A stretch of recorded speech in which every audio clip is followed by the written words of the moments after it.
Привет, меня зовут Лена. На своем канале я готовлю полезные десерты без сахара. Сегодня я покажу вам, как приготовить ПП-торт «Муравейник». В нем мягкий карамельный крем прекрасно гармонирует с хрустящим поджаристым печеньем, а готовится он довольно легко.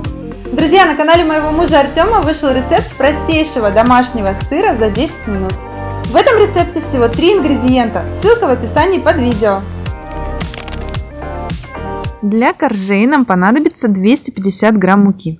У меня это смесь цельнозерновой пшеничной, муки из зеленой гречки и кукурузной. Можно выбрать и другие виды муки на ваш вкус. Добавляем 30 грамм кокосовой муки и 1 чайную ложку разрыхлителя.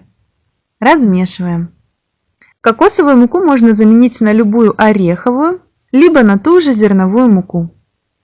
В отдельной чаше соединяем жидкие ингредиенты. 200 грамм йогурта, 1 яйцо и 1 чайную ложку натурального экстракта ванили. Часть йогурта можно заменить на любое стойкое к нагреву масло. Тогда торт будет пожирнее, а коржи более хрустящие. Особенно я вам рекомендую использовать масло, если вы заменяете кокосовую муку на зерновую.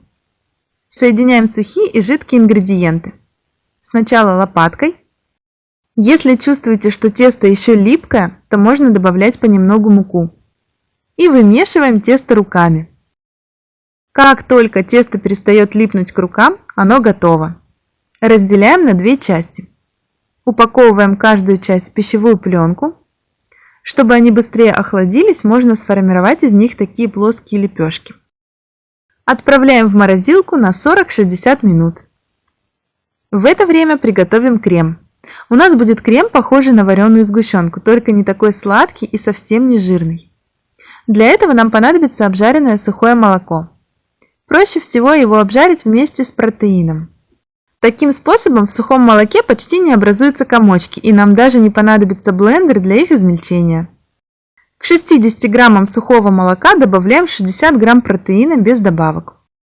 У меня протеин закончился в моих многочисленных экспериментах, поэтому я добавляю соевый изолят. Его будет достаточно 50 грамм, так как он загущает сильнее, чем протеин. Еще до обжарки важно полностью смешать сухое молоко и протеин. Обжариваем до карамельного оттенка. Во время обжарки обязательно непрерывно помешивать молоко. Образующиеся комочки легко разбиваются лопаткой. Добавляем обычное жидкое молоко, его понадобится 350 грамм.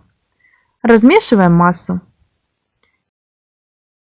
И увариваем, помешивая до нужной консистенции. В этом торте не критична консистенция, может быть чуть жиже, чуть гуще.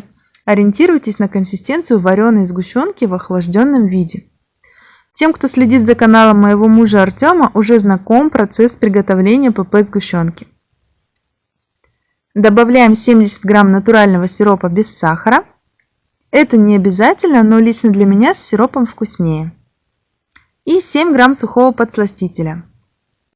Тщательно размешиваем все ингредиенты. Крем с использованием соевого изолята получается немного рыхлый, будто неоднородный. С протеином он получится более гладкий. Но в любом случае на готовом торте это никак не скажется. Сюда тоже при желании можно добавить масло, которое застывает в холодильнике, например, ги или кокосовое, или натуральную ореховую пасту. Это только улучшит вкус торта. Накрываем крем пищевой пленкой в контакт и отставляем в сторону для остывания. Когда тесто хорошо подморозилось, его удобно натереть на терке. Я отворачиваю пищевую пленку, но не снимаю полностью, в ней удобно будет держать холодное тесто. Натираем на терке. Оставшиеся кусочки тоже натираем, иначе они не пропекутся до хруста. И постарайтесь наиболее равномерно распределить тесто по противню, чтобы по краям не было одиноких кусочков, а по центру не было скопления.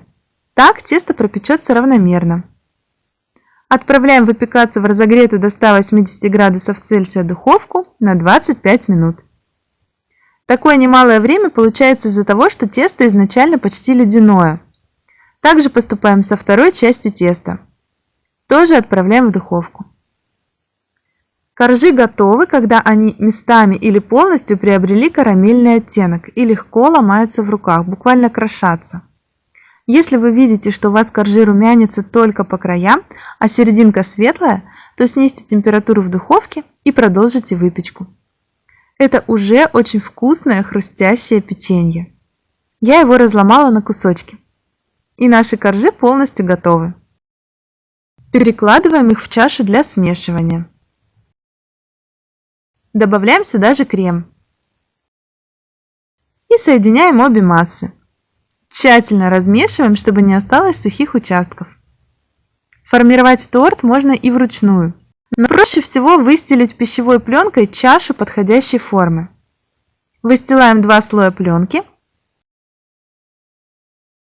Выкладываем готовую массу. Выравниваем. Это будет дно торта, хорошо, если оно будет ровное. Смотрите, тортик утрамбовался, но не полностью. Получился такой натуральный рельеф муравейника.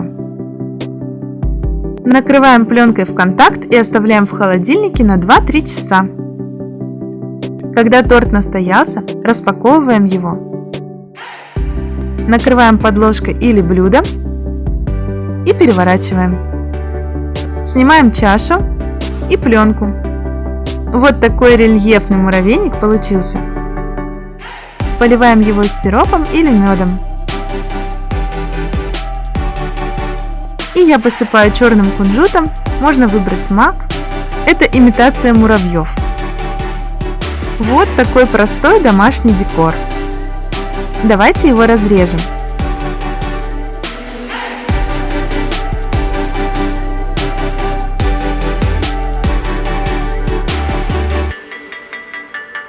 Тортик за 3 часа хорошо соединился, но пока пропитался не полностью, и печенье сохранило свою хрустящую текстуру. Мягкий карамельный крем прекрасно гармонирует с хрустящим поджаристым печеньем. Если оставить торт настаиваться подольше, он немного потеряет эту хрустинку и, на мой взгляд, свою особенность, но получится более мягкий и однородный. Этот простой и вкусный тортик понравится всем, кто любит вареную сгущенку. Готовьте с удовольствием и радуйте своих родных и близких полезными сладостями. Если вам понравилось это видео, ставьте лайк, мне будет очень приятно. Подписывайтесь на мой канал и делитесь этим видео с друзьями. Пока!